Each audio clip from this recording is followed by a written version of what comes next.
মহান আল্লাহ সুবহানাহু ওয়া তাআলার শাহী দরবারে শুকরিয়া আদায় করছি, যিনি দয়ার মেহেরবানি করে সপ্তাহের শ্রেষ্ঠ দিন ইয়াউমুল জুমার নামাজে সমবেত হয়ে নামাজ পূর্বে আলোচনায় শামিল হওয়ার তৌফিক দান করেছেন। এই জন্য সমস্যারে দরাজ কণ্ঠে মহান মালিকের জন্যে হৃদয় থেকে ভালোবাসা নিয়ে কালিমাত শুকর আদায় করি, পড়ি আলহামদুলিল্লাহ। অসংখ্য অগণিত দুরুদ সালামের হাদিয়া নজরানা পেশ করছি আমাদের নবী হাবিবুনা নবীনা মুহাম্মদুর রাসূলুল্লাহ সাল্লাল্লাহু আলাইহি ওয়াসাল্লামের শানে। আল্লাহুম্মা সাল্লি আলা মুহাম্মদ, আল্লাহুম্মা বারিক আলা মুহাম্মদ। আল্লাহ আমাদের পক্ষ থেকে, মসজিদের পক্ষ থেকে আপনার হাবিবের জন্য দুরুদ সালাম কবুল করুন, আমিন। উপস্থিত জুমা জামাতের মুসাল্লি সাহাবা, আজ হলো পবিত্র মাহে রজবুল মুরাজ্জবের প্রথম জুমার সালাত। রজব মাস ইমানদার মুমিন মুসলমানদের জন্য মহান একটি গুরুত্বপূর্ণ মাস। রজব মাস ইমানদার আমলের প্রস্তুতির মাস, জাহান্নাম থেকে বাঁচার মাস। ফুলসিরাত মুহূর্তের ভিতর নেক আমল দিয়ে পার হয়ে যাওয়ার, নেক আমল সঞ্চয় করার মাস হলো রজব মাস। যে আল্লাহ এবং আল্লাহ রসুলকে খুশি করতে চায়, নিজের জীবনে নেক আমল করে, জীবন পরবর্তী জীবনকে, মরণের পরের জীবনকে সুখময় করতে চায়, তার জন্য সেই ইমানদারদের জন্য এই মাস হলো খুব গুরুত্বপূর্ণ মাস। আল্লাহ তাআলা পবিত্র কালামুল্লাহ শরীফের মধ্যে বলেছেন, আল্লাহ তাআলা যেই দিন আকাশ আর জমিন সৃষ্টি করেছেন, সেই দিন আল্লাহ তাআলার কিতাবে 12টা মাস আল্লাহ লিখে রেখেছেন। 12টা মাসের ভিতর আল্লাহ পাক 4টা মাসকে বড় সম্মান দান করেছেন।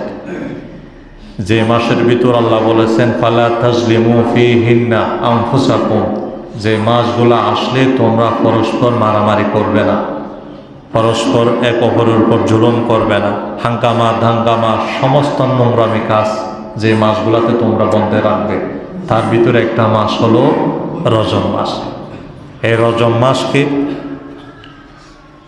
আইয়ামে জাহেলি যুগের মধ্যে পর্যন্ত সম্মান দেওয়া হতো। আইয়ামে জাহেলিয়াতের যুগ ছিল এমন, ছোট্ট একটা বিষয় নিয়ে মাসকে মাস, বছরকে বছর মারামারি করতো তারা। যদি ঘটনাক্রমে সেই বিষয়টা বাবা পারতেছে না, তিনি তখন লিখিয়ে যাইতেন যে আমি অমুকের সাথে আমার দ্বন্দ্ব আছে, আমি তার সাথে কলা কৌশলে পারতেছি না, আমার পরে যারা তোমরা প্রজন্মে আসবে তোমরা সেই প্রতিশোধ তোমরা নিয়ে নিবে। ওই রকম একটা জাতি পর্যন্ত এই মাস আসলে এই মাসকে সম্মান করতেন। এই মাস রজব মাস আসলে তারা মারামারি দাঙ্গা হাঙ্গামা সব কিছু বন্ধ করে দিতেন। এবং আল্লাহ তাআলার কাছেও 12টা মাসের ভিতর 4টা মাস খুব পছন্দের, তার ভিতরে একটা মাস হলো এই মাস। এই মাসের পরের মাস হলো শাবান মাস, এর পরের মাস হলো পবিত্র মাহে রমজানুল মুবারক মাস। এই মাস যখন আসতেন, আমার নবীজির সাহাবীর একটা দোয়া পড়তেন যে আল্লাহুম্মা বারিক লানা ফি রজব ওয়া শাবান ওয়া বাল্লিগনা রমাদান। আল্লাহ, আপনি আমাদের জন্য রজব শাবান মাসে বরকত দিয়ে ভরপুর করে দেন এবং সেই বরকতটা আমাদেরকে রমজান পর্যন্ত পৌঁছায়া দেন। সুবহানাল্লাহ। আল্লাহর কাছে রমজান আসার 2 মাস আগ পর্যন্ত দোয়া করতেন, আল্লাহ আমাদেরকে মাহে রমজান পাওয়ার জন্যে রজব শাবান 2 মাসে বরকত দিয়ে ভরপুর করে দেন, যাতে মাহে রমজানে আমাদের সময় নষ্ট না হয়। ওই পুরা মাসে যেন আমরা আল্লাহর রহমত, নাজাত, মাগফিরাত আপনার কাছ থেকে নিতে পারি। সুবহানাল্লাহ। এই জন্য কেউ কেউ বলেছেন আর রজব শাহরু ইলকাইল বীজ, রজব মাস হলো বীজ রোপণের মাস। ও শাবান ও শাহরি সকি, আর শাবান মাস হলো সেই বীজে পানি দেওয়ার মাস। আর ওয়া রমজান ও শাহরুল হাসাদ, আর রমজান হলো ফল ফলাদি সেই বাগান থেকে নেওয়ার মাস। একটা ফল, মানুষ যে ফল খায়, ফলটা খাওয়ার আগে ফলের বীজ রোপণ করতে হয়। ফলের বীজ রোপণ করার পরে সেখানে পানি দিতে হয়। পানি দেওয়ার পরে ফলে ফুলে সুসজ্জিত হওয়ার পরে তখন সেই বাগান থেকে, সেই গাছ থেকে আল্লাহর বান্দারা ফল ভোগ করে। তদ্রূপ অনেকে বলেছেন রজব মাস হলো ইবাদতের বীজ রোপণের মাস, যে তোমরা রজব মাস শুরু হয়েছে মানে ইবাদতের মাত্রা বাড়াইয়া দাও, যেমনে পারো ইবাদত বেশি বেশি করো, শরিয়া সুন্নাহ মোতাবেক ফরজের পাশাপাশি যত নফল আমল আছে এগুলো বাড়াইয়া দাও। রজব মাস পর্যন্ত আমল বাড়তে থাকবে। শাবান যখন আসবে চোখের পানি দিয়ে সেখানে পানি দাও, যে আল্লাহকে বল, আল্লাহ পুরা রজব মাসে যা করেছি আপনি এগুলাকে কবুল করুন। পানি দাও, চোখের পানি দিয়ে কান্নাকাটি করে পানি দাও। আর রমজান মাস যখন আসবে সেই বাগান থেকে তোমরা ফল আহরণ করো, রহমত নাও, নাজাত নাও, মাগফিরাত নাও। বলুন সুবহানাল্লাহ। এই জন্য সাহাবায়ে কেরাম রিদওয়ানুল্লাহি তাআলা আজমাইন, সালফে সালেহিন, তাবিঈন, আমাদের পূর্বপুরুষ, তারা রজব শুরু হওয়ার সাথে সাথেই দোয়া করতেন, আল্লাহ আপনি আমাদের জন্য রজব শাবান মাসে বরকত দেন, সেই বরকত দিয়ে রমজান পর্যন্ত আমাদেরকে পৌঁছায়া দেয়। এই জন্য ইমানদারদের জন্য রজব মাস বড় গুরুত্বপূর্ণ মাস। মুসলমানদের জন্য পরকালকে সুন্দর করার বড় মাস হলো রজব মাস। জান্নাতে সহজে যাওয়ার জন্য বড় মাস হলো এই রজব মাস। এই জন্য আমরা এই মাসকে মূল্যায়ন করব। ফরজ তো ছাড়বই না ইনশাআল্লাহ। ফরজের পাশাপাশি যত নেক আমল আছে, নফল আছে, পাশাপাশি এগুলা একদিন একটা করলে এর পরের দিন আরেকটু বাড়াই করার জন্য চেষ্টা করব। করতে করতে যখন একটু অভ্যস্ত হয়ে যাব, রমজান মাস আসে একদম খোলামেলাভাবে নফল ইবাদত করতে আমাদের আর কষ্ট হবে না। আল্লাহ আমাকে সহ সকলকে তৌফিক দান করুন। আমি আজকে একটা নির্দিষ্ট বিষয়ে কথা বলার জন্য নিয়ত করেছি। গত জুমার ধারাবাহিক অনুসারে গত জুমাতে আমি আলোচনা করেছিলাম জীবনের সুন্দর সমাপ্তি যদি চান তাহলে সুন্দর সুন্দর জীবনযাপন আপনাকে করতে হবে। জীবনের সুন্দর সমাপ্তি মানে দুনিয়ার মরণটা যদি আপনি সুন্দর করতে চান, আপনার আমার যখন মরণ আসবে সেই সময় যদি ভালো মৃত্যু চান, ভালো মরণ চান, জীবনের শেষ মুহূর্তটা যদি আপনি সুন্দর চান, তাহলে কিছু গুরুত্বপূর্ণ পয়েন্ট দিয়ে, আমল দিয়ে আমার আপনার জীবনকে সাজাতে হবে। তার ভিতর গত জমাতে আমি বলেছিলাম সব সময় সদা সর্বদা যে উঠতে বসতে বেশি বেশি মরণকে স্মরণ করতে হবে। মরণকে যদি আপনি স্মরণ করুন তাহলে মরণ আপনাকে খারাপ কাজ থেকে বাধা দিবে। তাহলে খারাপ কাজ থেকে যখন আপনি বেঁচে থাকবেন, আপনার জীবনের সমাপ্তিটা হবে সুন্দর। সুবহানাল্লাহ, সুন্দর একটা মরণ আপনার হবে। এক। 2 নাম্বার বলেছিলাম ঋণ, অধিকার, হক আদায়ের বিষয়ে পরিষ্কার থাকা। আপনি যতদিন আছেন, আমি যতদিন আছি, আল্লাহ আমাকে আপনাকে যতদিন রাখে, ঋণের বিষয়ে, অধিকারের বিষয়ে, হক বিষয়ে পরিষ্কার থাকুন, যেন মরণ এসে গেলে একথা যেন আর বলতে না হয় এই মাইয়ার থেকে কেউ কি হক পাবে কিনা, এই কথা যেন বলতে না হয়। যদি এই বিষয়ে পরিষ্কার থাকেন, আশা রাখা যায় আপনার জীবনের সমাপ্তি সুন্দর হবে ইনশাআল্লাহ। সুন্দর একটা আপনার মরণ হবে, যে মরণ ফলে হাসতে হাসতে আপনি জান্নাতে চলে যেতে পারবেন।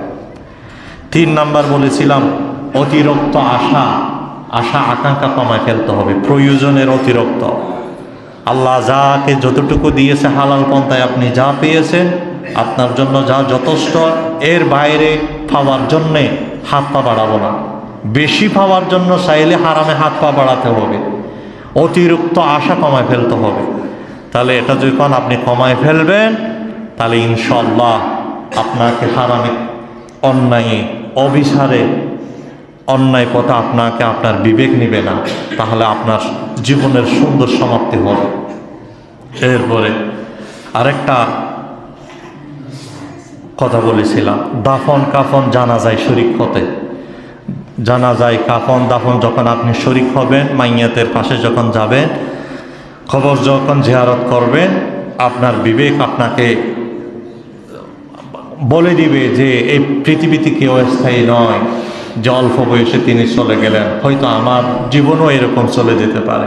তাহলে দাফন কাফন জানাজায় জিয়ারত যখন আপনি অংশগ্রহণ করবেন নরমটাকে অন্তর করে, তাহলে আপনার জীবন সুন্দর হবে। জীবন সুন্দর হলে আপনার জীবনের সমাপ্তিটা, মরণটা সুন্দর হবে। একথার পর আশা আপনি রাখতে পারবেন। এরপরে জীবনের সুন্দর সমাপ্তি যদি চান, আরেকটা কথা বলেছিলাম, ঈমান আমলের পাশাপাশি তাকওয়া ভিত্তিক জীবনযাপন করা। আলহামদুলিল্লাহ আমাদের ঈমান আছে, আমল আছে, বেশ আর কম সবার আছে, কিন্তু তাকওয়ার ক্ষেত্রে যে আমরা অনেক দুর্বল। তাকওয়া কি? যে অন্যায় কাজ করার শক্তি আছে, অপরাধ করার শক্তি আছে, আল্লাহকে হাজের নাজের মনে করে অন্যায় অপরাধ বাদ দিয়ে ফেলা। সাহাবা ইকরাম রিদওয়ানুল্লাহি তাআলা আজমাইন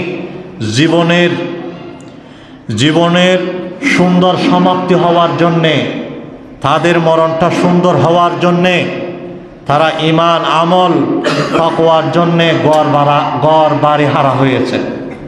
ঈমান আমল তাকওয়ার হেফাজতের জন্যে যদি প্রয়োজন হয় দেশ ছাড়তে হয়েছে, তখন দেশ ছেড়েছে। সন্তান ছেলে মেয়ের আদর মায়া ছাড়ার প্রয়োজন হয়েছেন, তখন সাহাবায়ে একরাম সব কিছু ছেড়ে ঈমান আমল তাকওয়ার হেফাজতের জন্য সব কিছু বিসর্জন দিয়ে ঈমান আমলকে হেফাজত করেছেন। সুবহানাল্লাহ। এই জন্য আপনি যদি জীবনের সুন্দর শেষ মুহূর্ত চাই, মরণ যদি সুন্দর চাই, ঈমান আমলের পাশাপাশি তাকওয়া ভিত্তিক জীবনযাপন করতে হবে। আর আমার আল্লাহ তাআলা বলেছেন, আমার আসমানের নিচে জমিনের বুকে আমার অসংখ্য অগণিত বান্দা আছে। অসংখ্য অগণিত বান্দার ভিতরে আমি আমার ওই বান্দা আর বান্দিটাকে বেশি ভালোবাসি, যার ছোট্ট হৃদয়ে তাকওয়া রেখেছে, আল্লাহর ভয় স্থাপন করেছে, আল্লাহকে ভয় নিয়ে জীবনযাপন করেছে। আল্লাহ তাআলা বলেছেন, ইন্না আকরামাকুম ইনদাল্লাহি আতকাকুম। আসমানের নিচে জমিনের বুকে যার হৃদয়ে আল্লাহর ভয় আছে, সেই মানুষটাই হলো আল্লাহর কাছে সবচাইতে বেশি সম্মানিত। সুবহানাল্লাহ, সুবহানাল্লাহ। হযরত আলী রাদিয়াল্লাহু তাআলা আনহুকে একবার এক সাহাবী প্রশ্ন করলেন, যে বলছেন, ইয়া আলী, যে তাকওয়া কাকে বলা হয়? তখন হযরত আলী রাদিয়াল্লাহু তাআলা আনহু তাকওয়ার 4টা সংজ্ঞা দিয়েছেন। 4টা জিনিসের সমন্বয়কে হযরত আলী বলেছেন তাকওয়া। এক হলো আল খাউফু বিল্লাহ। হযরত আলী বলেছিলেন সেই সাহাবীকে, তাকওয়া মানে হলো আল্লাহর ভয়, সদা সর্বদা আল্লাহর ভয় অন্তরে রাখা, আল্লাহকে হাজের নাজের মনে করা, পৃথিবীর কেউ দেখুক আর না দেখুক, সদা সর্বদা আমার রব আমাকে পর্যবেক্ষণ করছেন, এ কথা দিলের ভিতর রাখা। এটা হলো আল খাউফু বিল্লাহ। এরপর হযরত আলী তাকে বলছিলেন, আল আমালু বিত্তানজিল। আকাশের মালিক মানুষের চলাফেরার জন্যে, হেদায়েতের জন্যে যে কোরআন নাযিল করেছেন, সেই কোরআন মোতাবেক জীবনযাপন করা, এটা তাকওয়ার একটা অংশ। এরপর হযরত আলী সেই সাহাবীকে তাকওয়ার সংজ্ঞা দিতে গিয়ে বলেছেন, আল কানাআ, অল্পতে সন্তুষ্টি থাকা, হালাল পন্থায় আপনি যা পেয়েছেন এর উপর সন্তুষ্ট থাকা, অন্যায়ের প্রতি হাত পা না বাড়া, আল্লাহ যা দিয়েছেন হালাল পন্থায় এগুলোর উপর সন্তুষ্টি থাকা, এটা হলো তাকওয়ার একটা অংশ। এরপর হযরত আলী রাদিয়াল্লাহু তাআলা আনহু তাকে বলেছিলেন, আল ইস্তিদাদু লিয়াউমির রাহিক। মানুষ পৃথিবীতে স্থায়ী নয়, যার যতটুকু হায়াত, আল্লাহ হায়াতটা গোপন রেখেছেন। হায়াত যখন শেষ হবে, তার জীবন শুরু হবে।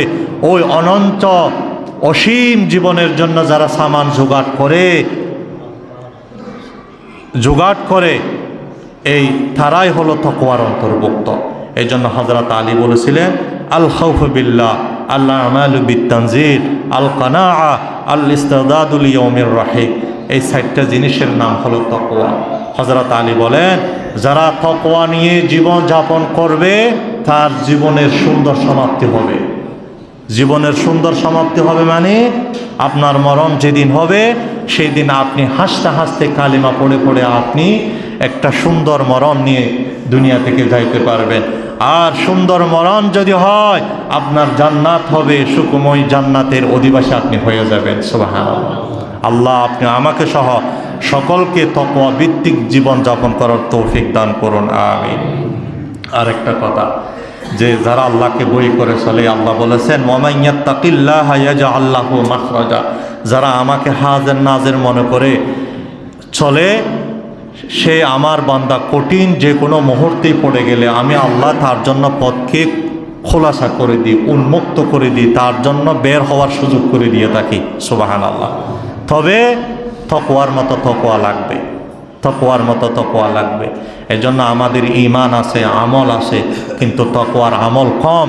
এই জন্য ঈমান আমলের পাশাপাশি তাকওয়ার গুণে গুণান্বিত হয়ে ঈমানকে শক্তিশালী করার জন্য চেষ্টা করতে হবে। সাহাবায়ে কেরাম ঈমান হেফাজতের জন্যে, আমল হেফাজতের জন্যে, তাকওয়ার হেফাজতের জন্য ঘর বাড়ি হারা হয়ে মক্কার জমিন ছেড়ে আল্লাহ রসুলের সাথে হিজরত করেছে। তারা যদি করতে পারে আমরা কেন করতে পারবো না? এখন তো আমাদের হিজরতের প্রয়োজনও হচ্ছে না, শুধুমাত্র আমাদেরকে বেছে বেছে চলার প্রয়োজন। কোনটা হালাল কোনটা হারাম আল্লাহ এবং রসুলকে হাজের নাজের মনে করে, আল্লাহকে হাজের নাজের মনে করে জীবনযাপন করা, এতটুকুই আমাদের জন্য যথেষ্ট। তাহলে এটাই জীবনের সুন্দর সমাপ্তির জন্যে ঈমান আমলের পাশাপাশি তাকওয়া ভিত্তিক জীবনযাপন করা। আপনি যদি চান জীবনের সুন্দরটা, জীবনের শেষটা আপনার সুন্দর হোক, জীবনের সমাপ্তিটা আপনার সুন্দর হোক, তাহলে আজ থেকে আপনি প্রতিজ্ঞা করুন যতদিন বাঁচবেন সুন্নতের রসুল দিয়ে আপনি চলুন। আমার রসুলের সুন্নত দিয়ে জীবনযাপন করুন। আমার নবীজির সুন্নতের রঙের যদি রঙিন হতে পারেন, আশা রাখা যায় আপনার হায়াত যেদিন শেষ হবে, আপনার হায়াত যেদিন সমাপ্ত হবে, সেই দিন একটা সুন্দর মরণ আপনার হবে। কারণ আমার রসুলের সুন্নতের ভিতরে আল্লাহ অফুরন্ত বরকত রেখেছেন, কামিয়াবি রেখেছেন। আল্লাহ বলেছেন আমি তোমাদের জন্য রসুল্লাহর ভিতর উত্তম আদর্শ রেখেছি, যে আমার রসুলের আদর্শ অংশ গ্রহণ করবে সে দুনিয়ার জীবনে সুখ শান্তির জীবন পাবে, পরকালে সে নাজাত পেয়ে যাবে। সুবহানাল্লাহ। আমার নবীজির আদর্শ কত সুন্দর দেখেন, আমার নবীজির লাইফ স্টাইল যদি দেখেন, আমার নবীজি সকাল থেকে সন্ধ্যা, সন্ধ্যা থেকে সকাল কিভাবে জীবনযাপন করতেন। আমার নবীজি যখন ফজরে ঘুম থেকে উঠতেন একটা দোয়া পড়তেন, আলহামদুলিল্লাহিল্লাযী আহইয়ানা বা'দা মা আমাতানা ওয়া ইলাইহিন নুশুর। আল্লাহ আপনি যে আমাকে মরণ থেকে জীবন দান করলেন, এই জন্য আপনার প্রশংসা। এবং এইভাবে একদিন মরণ হয়ে আমরা একবার আপনার কাছে চলে যাব। আলহামদুলিল্লাহিল্লাযী আহইয়ানা বা'দা মা আমাতানা ওয়া ইলাইহিন নুশুর। আমার নবীজি ঘুম থেকে ওঠার পরে এই দোয়া পড়তেন। দোয়া পড়ার পরে প্রয়োজন যখন হতেন, হাজত যখন হতেন, তখন আমার নবীজি প্রয়োজনের জন্য যাইতেন। বাথরুমে যাওয়ার পূর্বে আমার নবীজি একটা দোয়া পড়তেন। সেই দোয়াটা হলো আল্লাহুম্মা ইন্নী আউযু বিকা মিনাল খুবসি ওয়াল খাবাইস। আল্লাহ আমি এখন যেই জায়গাতে অবস্থান করতে যাব, আমার শরীরের ময়লা আবর্জনা ফেলাতে যাব, সেই জায়গাতে অনেক খবিস জিন নরনারী রয়েছে, তার অনিষ্ট থেকে আমি আপনার কাছে পানা চাই।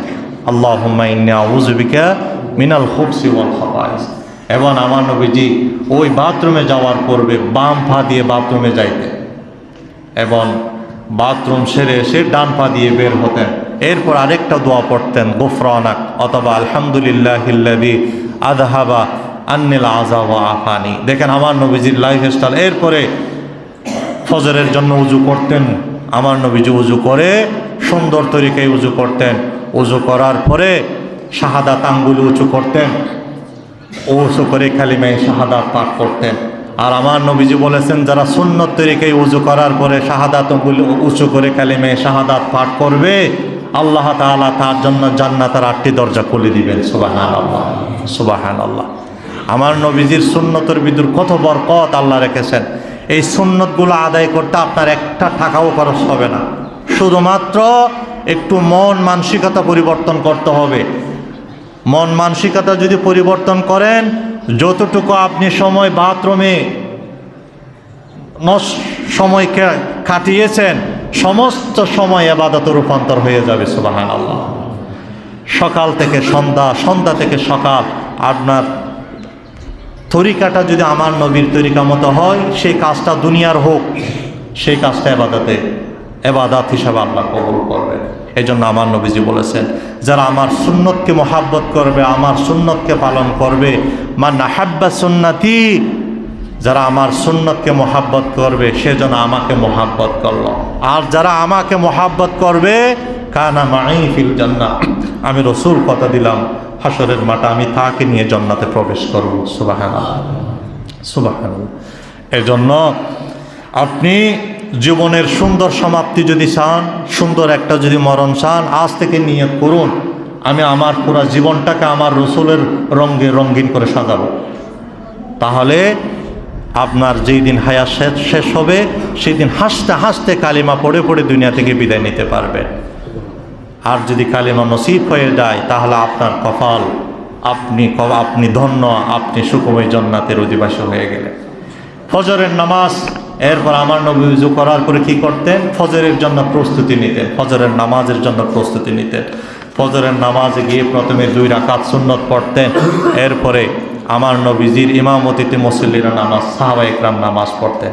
আর আমার নবীজি ফজরের নামাজের বিষয়ে বলেছেন, হে আমার উম্মত শোনো, আমার উম্মতের যে মহিলা যে পুরুষ ফজরের নামাজ বা জামাত, এশারের নামাজ বা জামাত আদায় করলো এবং ফজরে এসে জামাতে শরিক হলো, আমার নবীজি বলেছেন সারা রাত ইবাদতের সওয়াব তার আমলনামায় আল্লাহ তাআলা দান করে দিবেন। সুবহানাল্লাহ। শুধুমাত্র শর্ত হলো এশারের নামাজ জামাত সহকারে পড়া আর ফজরের নামাজ জামাত সহকারে পড়া। 2 ওয়াক্ত নামাজ জামাত সহকারে যে পুরুষ পড়বে, সারা রাত আপনি ঘুম গিয়েছেন কিন্তু ইবাদত করেন না, নবীজি বলেছেন সারা রাত নফল তাহাজ্জুদের সওয়াব আপনার আমলনামায় আল্লাহ তাআলা তুলে দিবেন। সুবহানাল্লাহ, সুবহানাল্লাহ।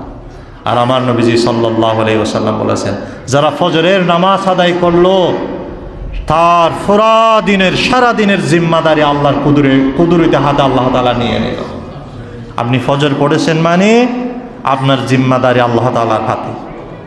আপনার ফ্যামিলিতে আপনার স্ত্রী ফজরের নামাজ পড়েছেন, আপনার সন্তান নামাজ পড়েছেন, যতজন সদস্য ফজরের নামাজ আদায় করেছে, আপনি আমার নবীজির হাদিসের উপর বিশ্বাস থেকে বলতে পারেন যারা যারা নামাজ পড়েছে ফজরের সকলের দায়িত্ব এখন আল্লাহ তাআলার হাতে আগামী ফজর আসা পর্যন্ত।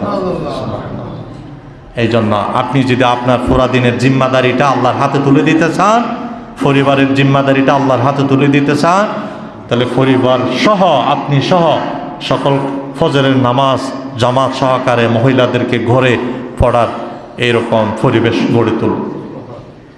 আর আমার নবীজি সাল্লাল্লাহু আলাইহি ওয়াসাল্লাম ফজরের নামাজের বিষয়ে বলেছেন, ফজরের নামাজ যে আদায় করলো সে ইসলামের মশাল হাতে নিয়ে ঘর থেকে বের হলো। তার হাতে যেন ইসলামের মশাল আছে, চেরাক আছে, সেই জন্য ফজর পড়েছে মানে ইসলামের জনটা নিয়ে সে ঘর থেকে বের হলো। আর যে ফজর পড়ল না সে অফুরন্ত বরকত থেকে মাহরুম হয়ে গেল, অফুরন্ত রহমত থেকে সে মাহরুম হয়ে গেল।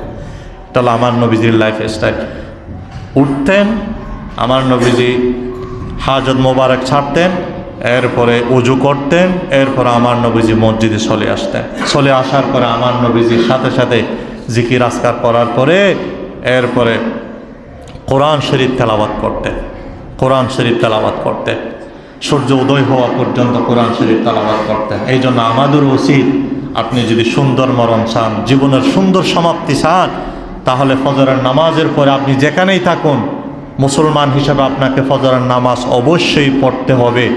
পড়ার পরে 10 মিনিটের জন্য, 15 মিনিটের জন্য, 20 মিনিটের জন্য আপনি আল্লাহর কোরআনটা হাতে নেবেন, যা জানেন যা পারেন সেখান থেকে আপনি তেলাওয়াত করবেন। আর কোনো মুসলমান কোরআন তেলাওয়াত ছাড়া যেন সকাল না করে, কোরআন তেলাওয়াত ছাড়া যেন সকাল না করে, কোনো মুসলমান বিকাল যেন কোরআন তেলাওয়াত ছাড়া না করে। মুসলমানের সকাল হবে কোরআন তেলাওয়াতের মাধ্যমে, মুসলমানের বিকাল হবে কোরআন তেলাওয়াতের মাধ্যমে। আল্লাহ বলেছেন আমি কোরআনকে বরকতময় করে রেখেছি, যারা কোরআন পড়বে, ধরবে, কোরআনের সাথে সময় লাগাবে, আমি আল্লাহ তার পুরা জীবনটাকে বরকতময় করে দিব। সুবহানাল্লাহ, সুবহানাল্লাহ। এই জন্য আমার নবীজির এটা লাইফ স্টাইল ছিল, আমার নবীজির এটা জীবনের পদ্ধতি ছিল যে ফজরের নামাজের পরে কোরআন তেলাওয়াত করেন। এই জন্য আপনি দুনিয়ার কাজ করবেন, কাজের ভিতর যদি আল্লাহর পক্ষ থেকে কল্যাণ চান, 10 মিনিটের জন্য হলো আপনি কোরআনটা পড়বেন।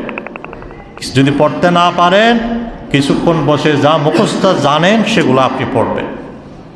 এরপরে আমার নবীজির আদত মোবারক ছিল ফজরের নামাজের পরে কোরআন তেলাওয়াতের পরে ইশরাকের নামাজ আদায় করতেন, ইশরাকের নামাজ আদায় করতেন।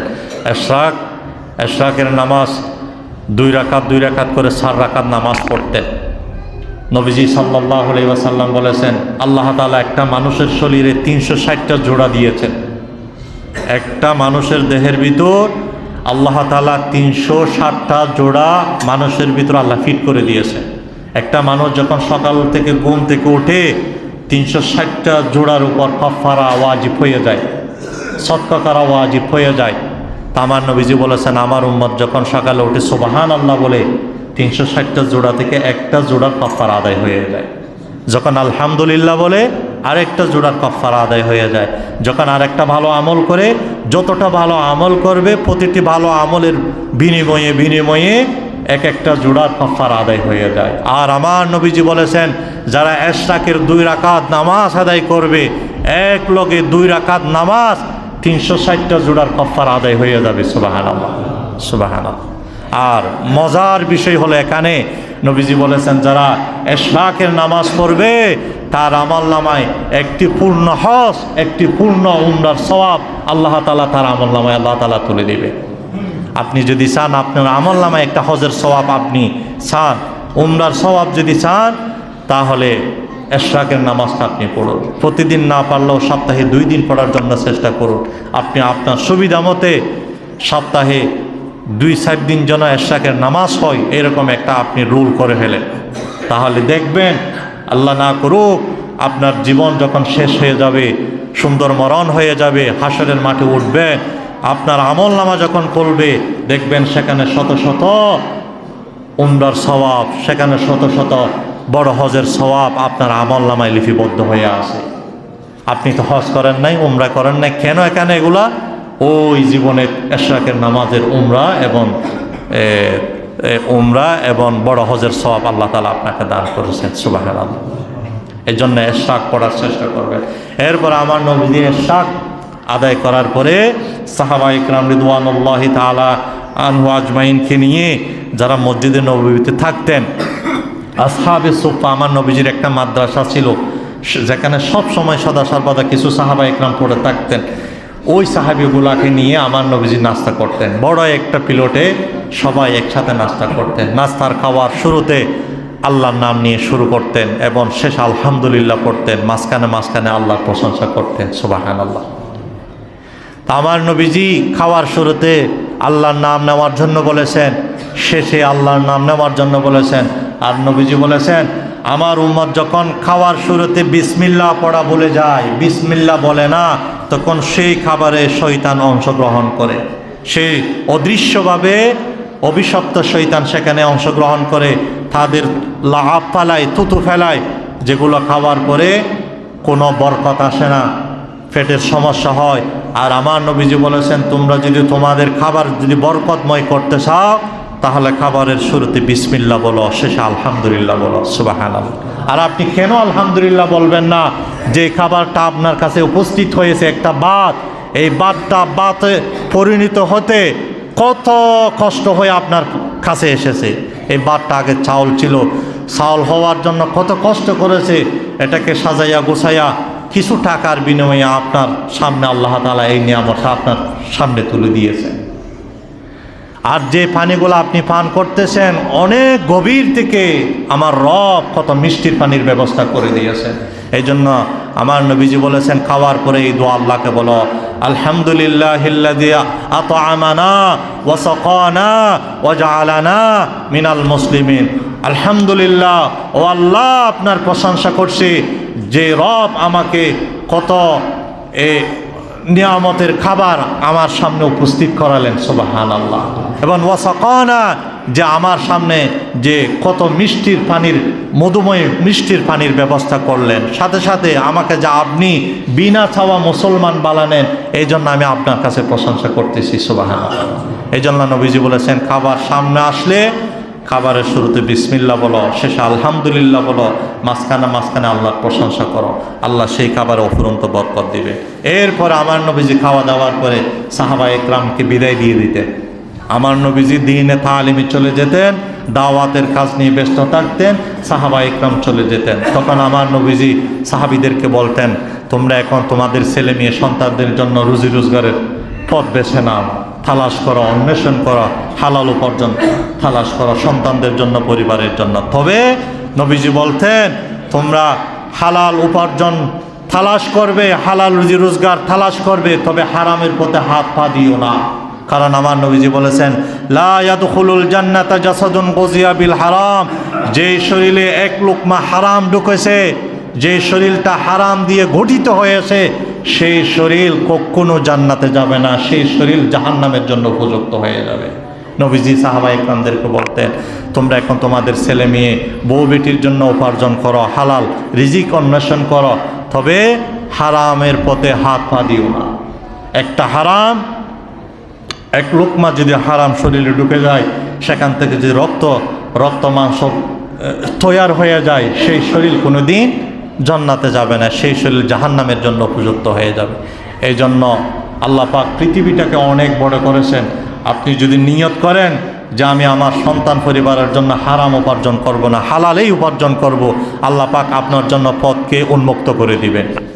আপনার একটু প্রচেষ্টা থাকতে হবে, চেষ্টা থাকলে আপনার জন্য আল্লাহ পথ খোলাসা করে দিবেন, উন্মুক্ত করে দিবেন।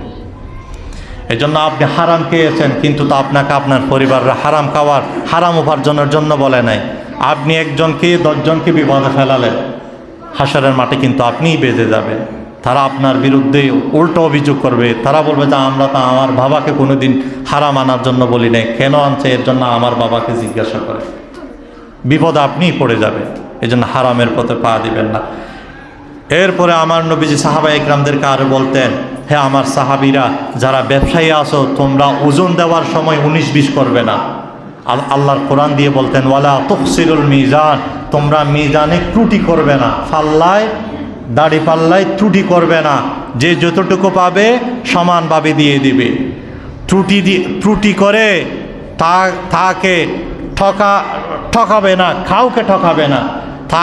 কাউকে ঠকানো মানে নিজেকে ঠকিয়ে যাওয়া। সে হাসরের মাঠে সে আপনার এই ঠকানোর সুযোগ পেয়ে আপনাকে হাসরের মাঠে সে বিপদে ফেলে দিবে। এই জন্য আল্লাহ তাআলা কালামুল্লাহ শরীফের মধ্যে বলেছেন ওয়ালা তুখসিরুল মিজান, তোমরা হে আমার রাসূল করিম সাল্লাল্লাহু আলাইহি ওয়াসাল্লাম সাহাবীদের ব্যবসায়ীদেরকে বলতেন তোমরা যে ওজন যখন দিবে, জিনিস যখন ওজন দিবে, ওজনে কোনোদিন ত্রুটি করবে না। প্রয়োজনে পারলে তোমার সাধ্য মতো একটু বাড়াইয়ে দিবে, ত্রুটি করবেন। ত্রুটি করে যত মানুষকে ঠকাবে হাসরের মাঠে তারা তোমাদেরকে বিপদে ফেলে দেবে। কারণ সেই দিন আপনাকে সব গুছিয়ে গুছিয়ে পরের হক দিতে হবে।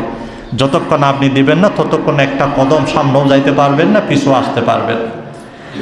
এরপরে আমার নবীজি সাল্লাল্লাহু আলাইহি ওয়াসাল্লাম সাহাবীদেরকে বলতেন তোমরা এমন একটা জীবন যাপন করবে যে সকাল থেকে সন্ধ্যা, সন্ধ্যা থেকে সকাল পর্যন্ত তোমাদের হৃদয়ে কোনো হিংসা বিদ্বেষ থাকবে না। কোনো মুসলমানের জন্য হৃদয়ে কোনো হিংসা বিদ্বেষ থাকবে না। একবার আমার নবীজি মসজিদের নববীতে খুতবা দিচ্ছেন, একজন সাহাবী ঢুকলেন।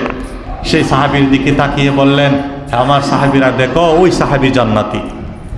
এরপরের দিন ওই সাহাবী আবার ঢুকলেন, আমার নবীজি আবার বললেন ওই সাহাবী জান্নাতি। পরের দিন আবার ঢুকলেন, একই সাহাবীকে আবার বললেন উনি জান্নাতি। তখন সাহাবীদের ভিতরে একজন সাহাবী ওই সাহাবীর ঘরে মেহমান হলেন। তা আমাকে দেখতে হবে ওনার কি আমল আছে, যে আমলের কারণে নবীজি 3 দিন তাকে জান্নাতি বলেছে। ওই একজন সাহাবী তার ঘরের মেহমান হলেন, 3 দিন পর্যন্ত মেহমান হলেন। 3 দিন তার ঘরে থাকার পরে, তার সাথে থাকার পরে চলে আসতেছে। তখন আসার সময় বলতেছে ভাই 3 দিন পর্যন্ত আমার নবীজি আপনাকে জান্নাতি বলেছে, আমি আপনার ঘরে মেহমান হয়েছি শুধুমাত্র সেই কোন আমল, যে আমলের কারণে আপনাকে আমার নবীজি জান্নাতি বলেছে সেই আমলটা দেখার জন্য। অতিরিক্ত তো কোনো আমল দেখলাম না, যে আমলগুলো আমি করেছি সেগুলাই আপনি করেছেন, অতিরিক্ত তো কোনো আমল দেখিনি।